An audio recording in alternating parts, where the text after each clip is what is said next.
Nə eşidir? Məsələn, balina. Bəzi heyvanlarda, şahidlər, delfinlərdə falan da ultrasəslərdən istifadə olunur. Yəni ki, biz insan olaraq bunu detektivləməkdir, onlar onu eşidə bilirlər.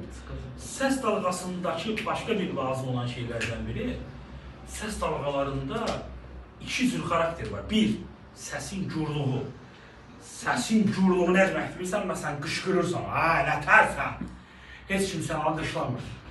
Çünki səsin, deyilmi, zövq verən bir səs deyil, bu qışqırırsan, ay gədə. Bu nədir? Səsin gürluğudur. Səsin gürluğu, qulaq alsın, səsin gürluğu nədən asılıdır? Səsin keyfiyyətindən. Amplituddan xeyr. Amplituddan.